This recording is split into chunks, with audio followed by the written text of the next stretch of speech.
He said he'll be involved, so we can assume that he and his shadow will really loom over this entire process.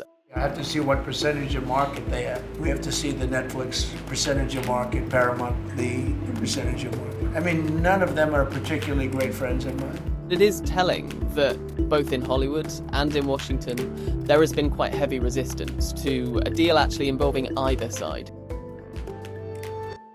How Donald Trump could be involved in a multi-billion-dollar Hollywood bidding war. I'm joined by Callum Jones, who's dialing in from our New York office. Hi, Callum. Nice to have you with us. Nice to be here. So, Callum, let's look at what happened just before the weekend when one of the biggest deals in Hollywood history really looked like it was on the brink of being wrapped up. Netflix had agreed to spend over $80 billion to buy Warner Brothers Discovery, which owns Warner Brothers Studios, which owns so much of what we watch and love on TV, Friends, Game of Thrones, HBO Max and Succession, etc.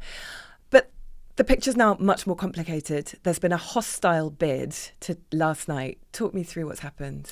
So you have to wind back to the start of this summer when David Ellison finally bought Paramount Global with the backing of his dad, Larry, who's one of the richest men in the world. Yeah, a tech billionaire, founder of Oracle, sort of has briefly overtaken Elon Musk as one of the richest men in the world. That's right, yeah. And there were a ton of questions about what the Ellisons would do with Paramount and all its assets. The US TV network CBS, Channel 5 in the UK, and of course the Paramount Pictures movie studios. All those questions still remain. But it quickly became clear that they were also interested in another big Hollywood prize, the Warner Bros. Studios. And Warner Bros. Is owned by Warner Brothers Discovery, which is another big legacy media conglomerate, which has struggled for the past few years. And its bosses really saw a lot of interest from the likes of the Ellisons and decided to have this private bidding process, which was ultimately, like you say, won by Netflix on Friday. So we know that there has been this private bidding war going on for some time now, but Warner Bros. Decided to settle with Netflix for a deal that was worth just over $80 billion and would involve keeping hold of the prestige parts of the business, but selling off the old cable news channels and, crucially, which we'll come to, CNN, the news channel. But what Paramount's come forward with is a cash offer to buy all parts of the business. That's right, yeah. The Ellisons weren't prepared to give up. See, the way they see it, they teed this deal up and they wanted to take they still want the whole business, so they went straight to the shareholders of Warner Brothers Discovery over the heads of the board, produced this hostile bid worth $108 billion for the entire company, and now they're making their case to investors in the company.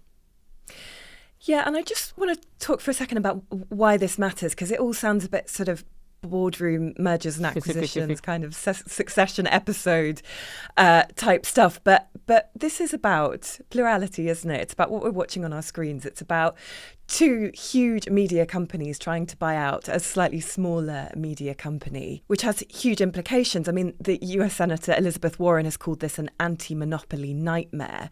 Talk me through some of the situations that we can see from either eventuality, whether this is won by Netflix or by Paramount. Whoever wins a deal this big inevitably will affect a lot of people. When you have, like you say, consolidation of this scale between two massive players in Hollywood, be it Warner Brothers and Paramount or Warner Brothers and Netflix, it has a huge impact on the people who make movies and TV shows. Pairing two big streaming platforms would have a big impact on people who watch movies and TV shows too. And also, like you said earlier, potentially combining two of the biggest global newsrooms, so that would be CNN and CBS, would have a big impact on people who either make or consume news. Absolutely. And we should talk about the Paramount deal, which has some additional concerns, shall we say, because of who is behind it. It's being funded by a group of sovereign wealth funds, and there is also involvement from one Jared Kushner, who is, of course, Donald Trump's son-in-law.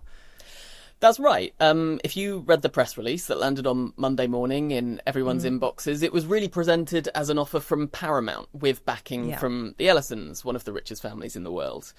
But then the regulatory filings started to come through, and the small print revealed they'd amassed a pretty fascinating group of backers to fund this bid.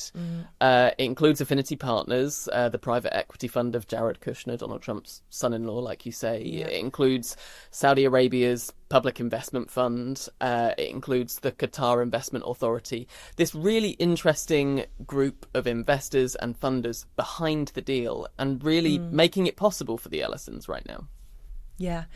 And they are offering over $100 billion in cash to buy all parts of the business. So offering a deal that might prove more attractive to shareholders in Warner Bros. But we know that Warner Bros. Have decided to go with Netflix in part because there's no foreign investment. But, you know, there's all to play for, it seems, now that there's been this hostile takeover bid.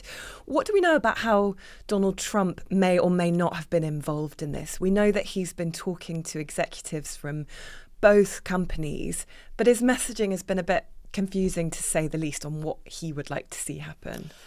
We know what he said, and he said he'll be involved, so we can assume that he and his shadow will really loom over this entire process. Both sides have tried to engage him. I think it's safe to say the Ellisons have tried a bit harder. They've been working since they first got hold of Paramount. They've been really working to and of course try have close relationships to his family and his administration in the first instance. That's true. That's right. And we know that the Netflix co-CEO, Ted Sarandos, made sure to meet Trump around the timing of the announcement of their deal for Warner Brothers last week.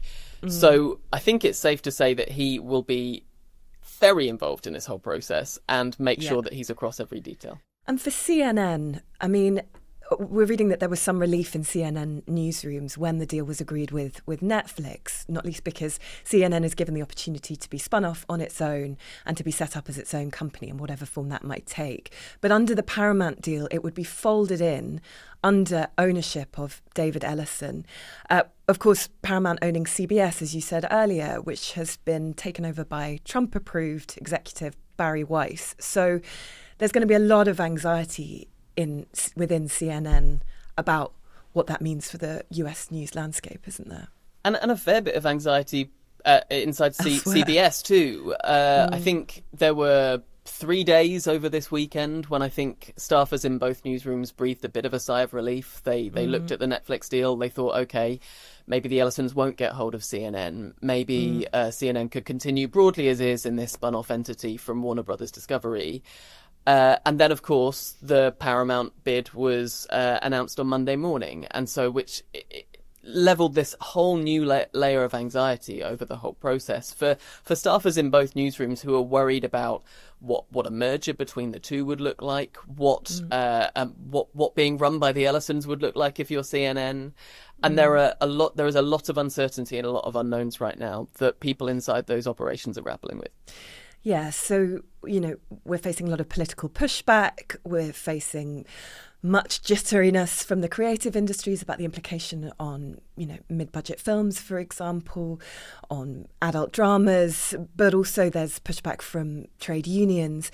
So we're facing months of uncertainty, of continued limbo, aren't we, given the scale of a deal of this size? Of course, yeah. I think one of the key things that we've just discussed is the looming spectre of Donald Trump and which side he will back and who he will choose to support over the coming weeks and months.